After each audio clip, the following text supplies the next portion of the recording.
হঠাৎ করেই যে তাকে দেখতে পাবো এটা কিন্তু আমি একদমই ভাবতে পারিনি। গেছিলাম বইমেলাতে, সেখানে গিয়েই তার দেখা পেলাম।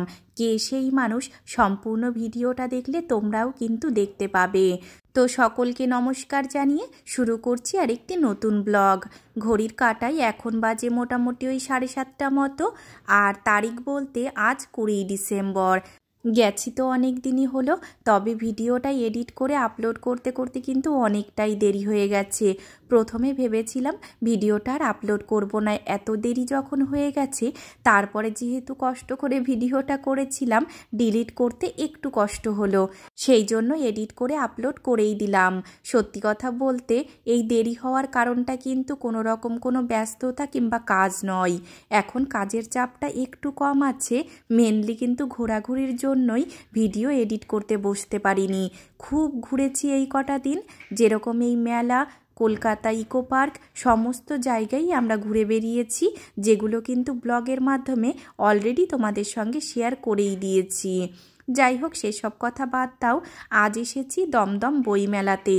কল্যাণীতে থাকাকালীন এত বড় বইমেলা দেখেছি, ওখানে দেখার পরে কিন্তু এখানে এসে আমার এই বইমেলাটা অনেকটাই ছোট মনে হয়েছে। এখানে জায়গা যেহেতু ছোট, হয়তো সেই জন্যই হতে পারে। স্টলও অনেকটা কম, সঙ্গে সঙ্গে কিন্তু ভিড়টাও অনেকটা কম। এই আন্দাজে কল্যাণীর বইমেলা কিন্তু অনেকটাই বড়। চারিদিকে তো ছোট ছোট করে স্টল মতো করে বইয়ের দোকানগুলো বসেছে। আর খাবারের দোকান বলতে ওই 2 থেকে 3টে খাবারের দোকান, যেগুলোতে কিন্তু মোটামুটি বেশ ভালোই ভিড় পড়েছে। তবে খাবারের দামটা আমার কাছে একটু বেশি মনে হলো। চারিদিকটা একটু ঘোরাঘুরি করছিলাম, তখনই দেখলাম হুড়মুড় করে সবাই কেমন যেন দৌড়ে যাচ্ছে। ভাবলাম যে কি হলো, প্রথমে তো ঠিক একটা বুঝতে পারিনি। আমিও এগিয়ে গেছি কাছে, ওদিকে কিন্তু বর আর বাচ্চা দুজনকেই হারিয়ে ফেলেছি। এইটুকু জায়গাতেই দুজনকে হারিয়ে ফেলেছি। তো ভাবলাম যাই হোক, ওরা ওদের মতো ঘুরছে ঘুরুক, আমি কে এসেছে দৌড়ে গিয়ে সেটা দেখে আসি। প্রথমে বুঝতে পারছিলাম না, ভিড়টা দেখে সঙ্গে সঙ্গে এত পরিমাণে নিউজ চ্যানেল এসেছে, তারাই যেভাবে আটকে ধরেছে তাদের জন্য আর অন্য কারোর দেখার উপায় নেই। ভিড় ঠেলে কোনো ক্রমে একটু কাছে গিয়ে একটু ভালো করে দেখাতে বুঝতে পারলাম শিক্ষামন্ত্রী ব্রাত্য বসুবাবু এসেছেন এই সমস্ত জিনিস পরিদর্শন করার জন্য, মানে সম্পূর্ণ মেলাটা পরিদর্শন করার জন্য। তিনি শুধু আমার কাছেই কেন বলবো, সকলের কাছেই ভীষণ প্রিয় একটা মানুষ। অজান্তেই তাকে দেখতে পেয়ে বেশ মনের মধ্যে আনন্দ হলো।